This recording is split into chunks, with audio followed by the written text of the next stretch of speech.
Saya memohon perlindungan karena kami para saksi yang berdiri di sini, kami sedang mempertaruhkan pekerjaan kami. Jangan sampai kemudian pasca sidang ini kami harus kehilangan sumber penghidupan kami. Baik, Yang Mulia Ketua dan para Hakim Konstitusi, saya Cenuk Widya Srisna Sayekti adalah dosen tetap non-ASN di Universitas Airlangga. Saya memulai karir saya pada tahun 2010 sebagai dosen di Universitas Lancang Kuning. Pada saat itu gaji yang saya terima adalah 1.200.000 per bulan.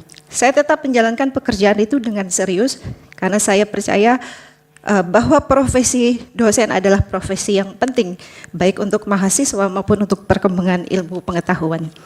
Dalam perjalanan karir saya melanjutkan studi meraih gelar doktor dari Macquarie University di tahun 2016. Di tahun 2020 saya memperoleh sertifikat Serdos. Bagi saya kedua hal itu adalah bagian dari komitmen profesional sebagai dosen. Pada tahun 2022 saya pindah menjadi dosen di Universitas Airlangga. Ketika mulai bekerja di Universitas Airlangga, gaji pokok yang saya terima adalah sekitar 2.600.000 per bulan. Artinya setelah belasan tahun berkarir sebagai dosen, menempuh pendidikan doktor dan mendapatkan Serdos, sertifikasi pendidik, penghasilan dasar saya sebagai dosen tetap masih berada pada tingkat yang sangat terbatas. Pekerjaan saya sebagai dosen tidak hanya mengajar di kelas, dalam keseharian saya menjalankan seluruh unsur tridharma sekaligus berbagai tugas kelembagaan kampus. Yang Mulia, beban kerja tersebut tidak sejalan dengan penghasilan yang saya terima sebagai dosen. 3 bulan terakhir gaji pokok yang saya terima di bulan ketiga ini yang terakhir adalah 3.300.000. 3.300.000 itu terdiri atas 2.600.000 gaji pokok ditambah tunjangan profesi lektor, uang makan maupun uang beras. Angka-angka ini penting saya sampaikan karena menunjukkan satu kenyataan sederhana setelah belasan tahun berkarir sebagai dosen, setelah menyelesaikan pendidikan doktor, setelah memperoleh sertifikat pendidik, saya tetap hidup dengan penghasilan yang sangat terbatas. Persoalan utamanya bukan hanya soal nominal yang kecil, tetapi juga karena kesejahteraan dosen tidak bertumpu pada gaji pokok yang cukup kuat. Penghidupan saya sebagai dosen bergantung pada komponen tambahan di luar gaji pokok. Artinya, ketika salah satu komponen penghasilan itu terganggu, dampaknya langsung terasa pada kehidupan saya. Yang Mulia, kerentanan itu menjadi semakin nyata. Laporan BKD atau beban kinerja dosen sebagai prasyarat pencairan Serdos atau sertifikasi dosen sangat bergantung pada status memenuhi atau tidak memenuhi.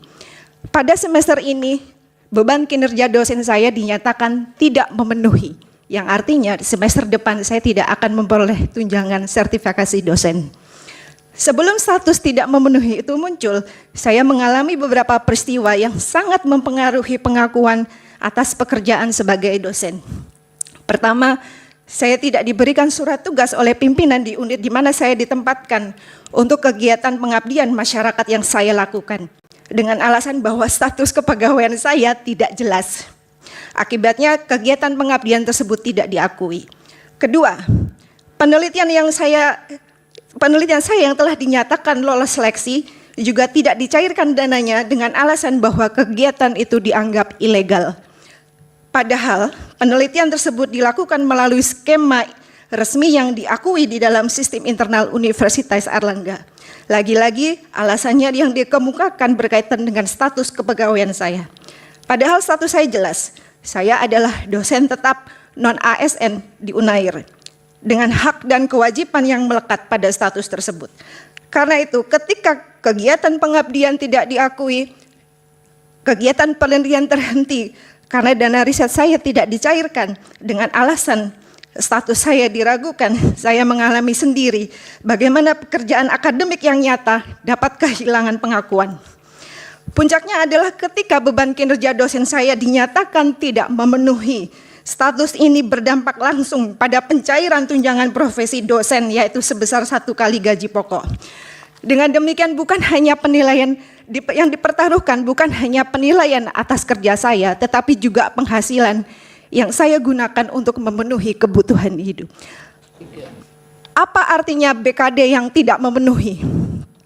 Pengalaman ini membuat saya menyadari bahwa posisi dosen bisa sangat rentan. Saya tetap bekerja, saya tetap mengajar. Dalam situasi ini, dosen tidak hanya memikirkan bagaimana bekerja dengan baik, tetapi juga bagaimana memastikan bahwa pekerjaannya diakui agar penghasilannya tidak terganggu.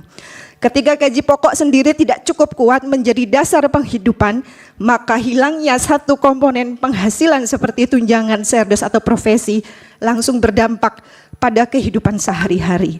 Bagi saya ini menunjukkan bahwa persoalan kesejahteraan dosen bukan hanya soal besarnya penghasilan, tetapi juga menunjukkan keamanan penghasilan.